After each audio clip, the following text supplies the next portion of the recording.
Hey everyone, and welcome. I am so incredibly excited to dive into today's explainer with you. We are heading way up high into the Arctic Circle to explore a place like no other, Svalbard, or what we're calling the melting frontier.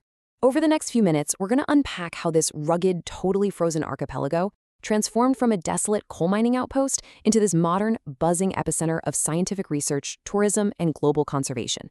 It is an absolutely fascinating story, packed with human resilience, some very clever geopolitical maneuvering, and the undeniable real-time impacts of our changing climate. So, right off the bat, I want you to think about something. How exactly does a frozen coal mine transform into a global research center? It's kind of wild to think about, right? Just the sheer irony of that shift. For over a century, this land was entirely defined by deep, dark shafts carved right into the permafrost, just to extract fossil fuels. And yet, today, it stands as a literal beacon of modern science.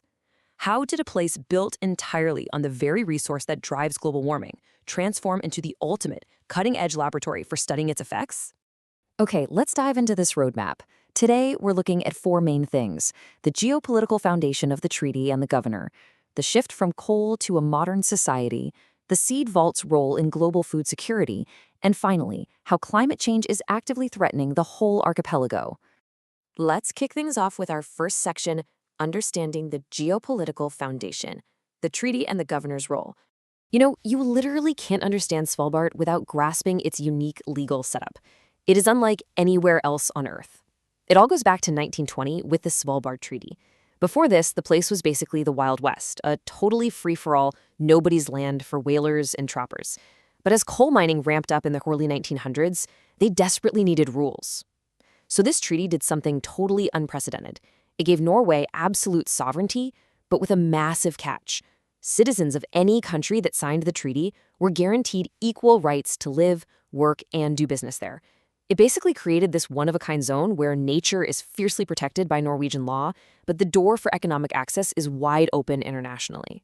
And because the rules are so unique, the local government is too. Norway is represented by an official known as the Sysselmesteren, based in the main town of Longyearbyen. Right now, that position is held by Lars Fuse. And wow, is this job a juggling act?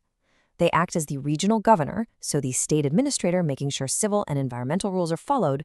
But get this, they are also the chief of police. It's a dual role. They have to constantly balance really strict environmental protection, keeping in mind that 65% of the land is protected, with managing a dynamic international population. Speaking of international, 45. That is the magic number of countries that have ratified the Svalbard Treaty as of today.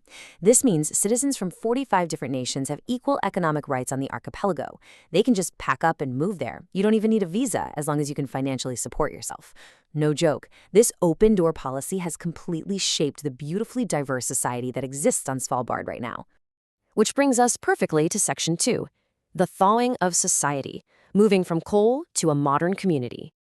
Let's move through the timeline and see how this builds.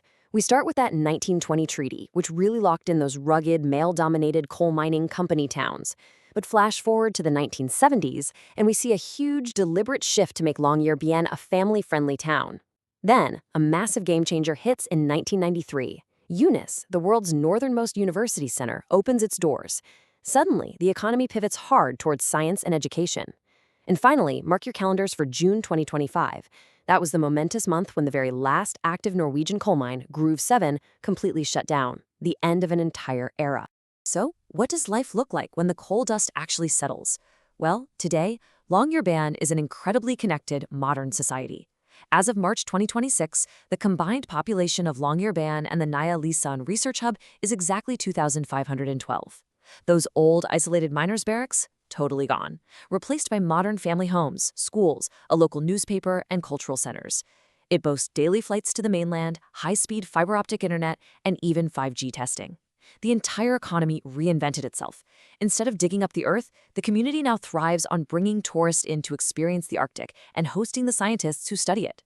Now, what's really fascinating about this breakdown is just how amazingly global this tiny, freezing town has become.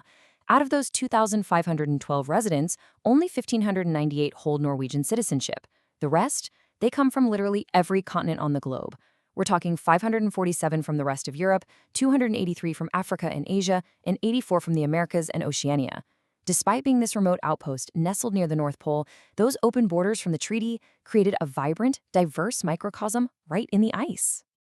All right, moving to Section 3, the Global Guardian. Let's talk about the Seed Vault and world food security. We really need to zoom out for a second because this tiny island is doing some seriously heavy lifting for the entire human race. 1,385,898. That is the exact number of seed samples currently locked away deep inside the permafrost at the Svalbard Global Seed Vault. Built straight into the side of a mountain, immune to almost any disaster you can think of, this facility offers totally free, long-term backup storage for gene banks all around the world. Their mission statement hits the nail right on the head. It's a joint effort to ensure the world's future food supply. Right now, 132 different organizations have deposited over 6,500 crop species there. From culturally iconic plants in Korea to absolute staple crops from Benin, this frozen vault is literally humanity's ultimate insurance policy. If a regional gene bank somewhere gets wiped out by a flood, a war, or even just loses funding, those seeds are safely backed up right here in the Arctic ice. But this brings us to a harsh reality in Section 4, the ground gives way, how climate change is threatening the archipelago. So the crucial point here is the tragic irony of it all. The very place that's acting as a fortress to protect global life is actually under an existential threat itself. We absolutely have to talk about climate change because in Svalbard, the ground is quite literally giving way. Remember that fossil fuel that built the town? Well, it's fueling a rapid transformation. Svalbard is currently warming at a staggering rate, 6 times faster than the global average. 6 times! This just led to a terrifying milestone, 111 consecutive months of above-average heat. The ocean currents are warming up, pushing north, and fjords that used to be frozen solid all winter long, they're mostly just staying ice-free now. To really put that into perspective, just look at the August temperatures. Historically, August in Longyearbyen averages out just below freezing, at minus 0.5 degrees Celsius. But in August 2023, that shot up to a positive 10.1 degrees. And then in August 2024, they hit an absolute mind-blowing record high of 20.3 degrees Celsius. Just think about that for a second. Over 20 degrees Celsius in the high Arctic. It's causing insane glacier melt and leaving the absolute lowest levels of sea ice ever measured around the islands. And this brilliantly illustrates the devastating domino effect happening on the ground right now. Step 1, the climate gets milder and wetter. That triggers Step 2, the permafrost, the actual frozen foundation holding up roads and buildings, starts melting. This sloppy, unstable ground, mixed with heavier rain, leads to Step 3, a huge spike in avalanches and landslides, which forces Step 4, people physically having to abandon their homes. This isn't some distant warning. Homes right under the Sukkertoppen mountain in Longyearbyen have literally had to be evacuated and relocated because the thawing landscape made them way too dangerous to live in. Adapting to this rapid shift is a monumental, everyday struggle. All of this leaves us with a really profound paradox to chew on. Svalbard has completely transformed from a gritty mining colony into this modern cosmopolitan society, totally dedicated to science, tourism, and safeguarding humanity's future. And yet, it's sitting right on the bleeding edge of a climate crisis that could wash it all away. So what exactly is the future of human settlement in the extreme Arctic as the ice disappears?